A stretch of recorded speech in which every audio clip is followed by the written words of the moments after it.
नमस्कार मित्रों, मैं रजनीकांत पाठक स्वागत करता हूं आपका पाठक ट्यूटोरियल के ऑफिशियल यूट्यूब चैनल पाठक स्टडी मंच पर। मध्यकालीन भारत के इस प्लेलिस्ट में आज हम पढ़ेंगे भारत पर अरबों का आक्रमण के बारे में। भारत और अरब के बीच 7वीं सदी में ही संपर्क आरंभ हो गए थे, लेकिन राजनीतिक संबंध 712 ईस्वी में सिंध पर आक्रमण के दौरान स्थापित हुआ। भारत में अरबों का आक्रमण का राजनीतिक दृष्टि से उतना महत्व नहीं है जितना कि अन्य पक्षों का है। अरब आक्रमणकारी भारत में तो उस प्रकार का साम्राज्य नहीं स्थापित कर पाए जैसे उन्होंने एशिया में, अफ्रीका में या फिर यूरोप के विभिन्न भागों में किया था। यहाँ तक कि सिंध में भी उनकी शक्ति कुछ दिनों के लिए रही, किंतु दीर्घकालिक परिणामों की दृष्टि से प्रतीत होता है कि भारतीय जनजीवन को उन्होंने अत्यधिक प्रभावित किया और वे स्वयं भी प्रभावित हुए।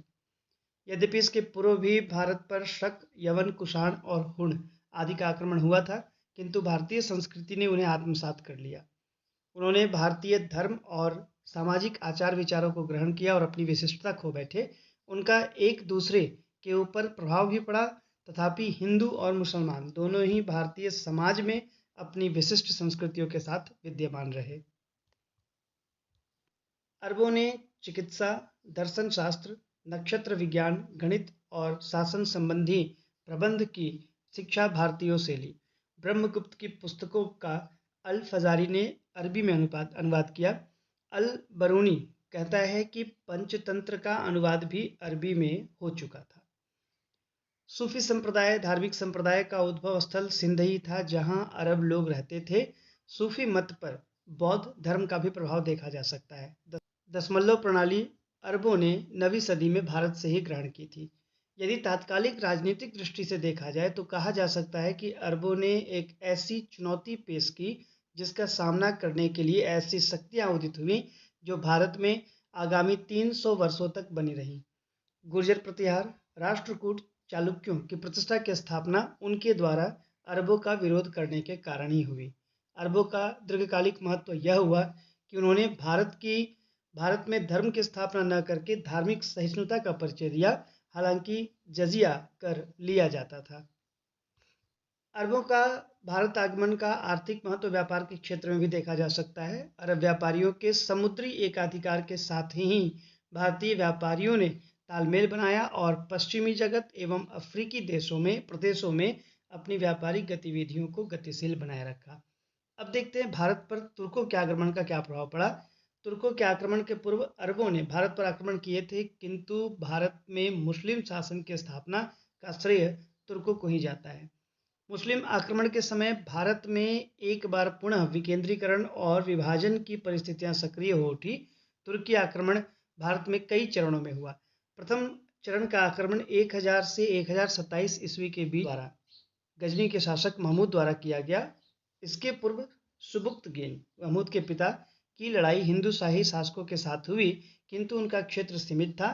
भारत के गुजरात क्षेत्र तक महमूद ने अपना शासन स्थापित किया, लेकिन उत्तरी भारत के शेष क्षेत्र अभी भी तुर्क के प्रभाव से बाहर थे।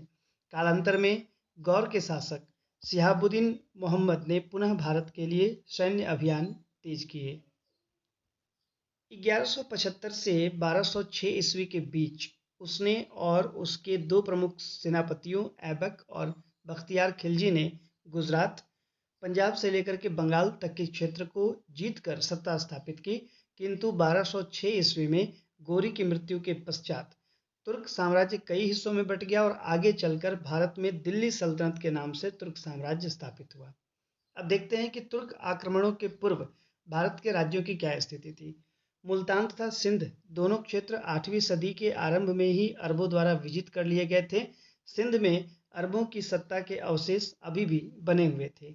हिंदू शाही राजवंश उत्तर पश्चिम भारत का विशाल हिंदू राज्य था, जिसकी सीमा कश्मीर से मुल्तान तक चिनाब नदी से लेकर हिंदू कुश तक फैली थी।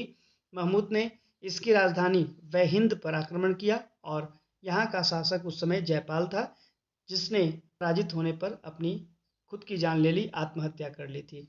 उत्तरी भारत में कश्मीर का क्षेत्र महमूद गजनवी के आक्रमण के समय राजनीतिक अव्यवस्था से ग्रसित था। यहाँ की वास्तविक शासिका क्षेत्रगुप्त की पत्नी दिद्दा थी। उपरोक्त राज्यों के अतिरिक्त मुस्लिम आक्रमण के समय उत्तरी भारत में अनेक छोटे छोटे राज्यों के अस्तित्व थे।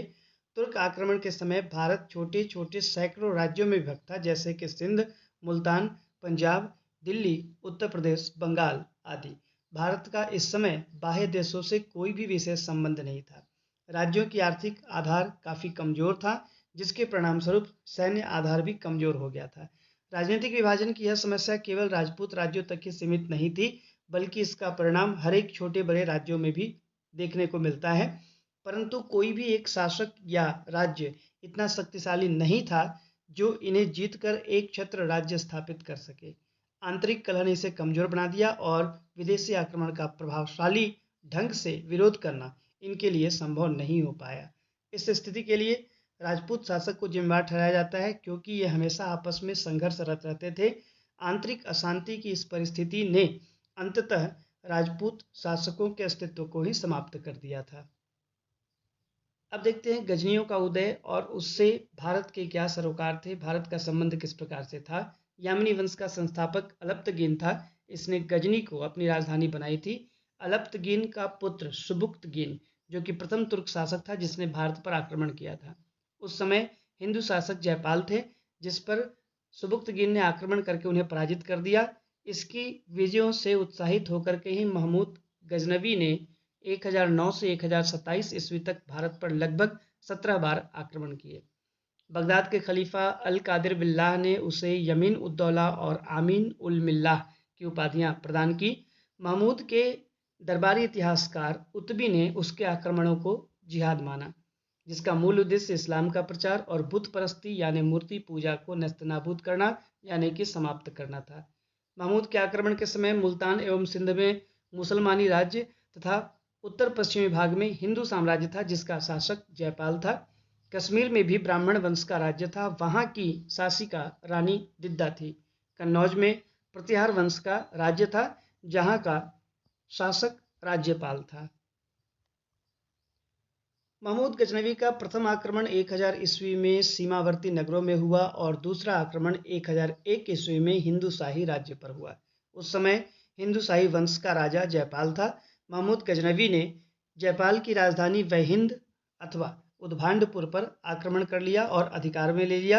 1005 ईस्वी में मुल्तान पर आक्रमण के समय आनंद पाल ने महमूद को बाधा पहुंचाई थी। इसी कारण महमूद ने अपना छठा अभियान 1008 ईस्वी में आनंद पाल के विरुद्ध किया।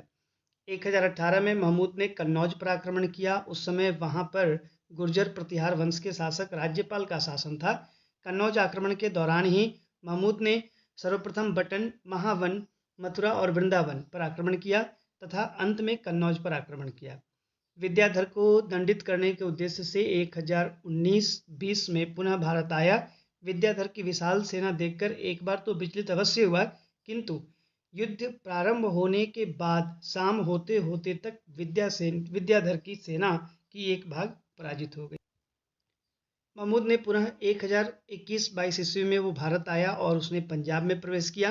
पंजाब पर अधिकार करने के पश्चात ही पंजाब के प्रचलित शाही सिक्कों को अपनाया। उसने अपने सिक्कों पर घुड़सवार और नंदी चिन्ह, जो पहले से प्रचलित था, उसको अपनाया और संस्कृत भाषा में अव्यक्त मेघ अवतार महमूद खुदवाया।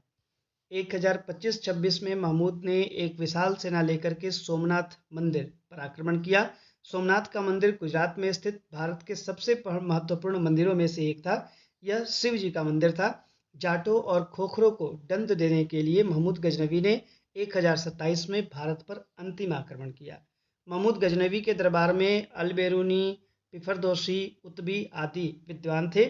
अलबेरूनी महमूद के आक्रमण के समय ही भारत आया था, जिसकी पुस्तक किताबुल हिंद तत्कालीन इतिहास को जानने का एक महत्वपूर्ण साधन है। अब देखते हैं गौरी साम्राज्य के बारे में। मुहम्मद गौरी बनी वंश से संबंधित था। मोहम्मद गौरी का प्रथम आक्रमण 1175 ईस्वी में मुल्तान पर हुआ। उस समय मुल्तान पर करमाथी जाति के मुसलमान शासक थे। तराइन के प्रथम युद्ध 1191 ईस्वी में पृथ्वीराज चौहान ने गौरी को परास्त किया था, किंतु पुनः तराइन के दूसरे युद्ध 1192 में वह मोहम्मद गौरी से पराजित हो गए। तराइन के युद्ध के पश्चात भारत में तुर्की राज्य की स्थापना हुई और 1193 में दिल्ली भारत में गौरी की राजनीतिक गतिविधियों का केंद्र बन गई। तराइन की दूसरी लड़ाई को भारतीय इतिहास की एक निर्णायक लड़ाई के रूप में माना जाता है, क्योंकि इस समय चौहानों का राज्य उत्तरी भारत पर प्रमुख राज्य था। इसकी हार ने उत्तरी भारत में तुर्कों की सत्ता की स्थापना को लगभग तय कर दिया था। 1194 में मोहम्मद गौरी ने कन्नौज के शासक जयचंद पर आक्रमण किया और चंदावर के युद्ध में उसे पराजित किया। मोहम्मद गौरी की मुख्य सफलता उत्तर भारत में उसकी विजय थी, जिसने वास्तव में भारत में तुर्की राज्य की नींव डाली। 1202 ईस्वी में मोहम्मद गौरी की मृत्यु के बाद ऐबक ने भारत में नए वंश की स्थापना की, जिसे हम गुलाम वंश के नाम से भी जानते हैं। अब आइए समझते हैं तुर्कों के भारत पर विजय के क्या कारण रहे हैं। इसके लिए अनेक इतिहासकारों के अपने अपने मत हैं। कुछ आधुनिक इतिहासकारों का मानना है कि तुर्कों की विजय का प्रमुख कारण हिंदू समाज की अंदरूनी कमजोरी थी। वे कहते हैं कि वर्ण व्यवस्था इसमें महत्वपूर्ण भूमिका निभा रही थी। उनके अनुसार केवल, यहाँ में स्प्रिंट है सॉरी, क्षत्रिय ही युद्ध लड़ सकते थे, जिससे हिंदुओं की सैन्य शक्ति क्षीण हो गई और वे कभी भी एकजुट नहीं हो सके। लेकिन आधुनिक शोध के अनुसार तुर्की जीत का कारण संभवतः उच्च सैन्य तकनीक थी। उनके पास धातुओं के विशाल भंडार थे। वे शस्त्र और कवच के निर्माण के लिए प्रसिद्ध थे। इससे तुर्कों को हथियारों की लगातार आपूर्ति होती रहती थी। समसामयिक इतिहासकारों ने तुर्की सेना द्वारा नवाक के प्रयोग और कवच भेदने की शक्ति का भी वर्णन किया है। इसके अलावा अन्य कारणों में अश्वारोही सेना का प्रभावी इस्तेमाल और अचानक हमलों के कारण भी तुर्कों को विजय आसानी से मिल जाती थी। तराइन में गौरी की सेना मुख्यतः अश्वारोही थी, जिसमें कि उनकी संख्या लगभग 1,20,000 थी। बेहतर सैन्य तकनीक ने भी तुर्कों की जीत में महत्वपूर्ण भूमिका निभाई थी। वहीं भारतीय राजकुमार अभी भी जमा हुई लड़ाई और 4 हिस्सों वाली सेना का ही प्रयोग किया करते थे, और हमलावरों की उग्रता और दृढ़ निश्चय के आगे उनका कोई मुकाबला नहीं था। तो ये थी भारत पर अरबों और तुर्कों के आक्रमण की कहानी। इस सेशन में इतना ही। मिलते अगले सेशन में। तब तक के लिए नमस्कार, धन्यवाद।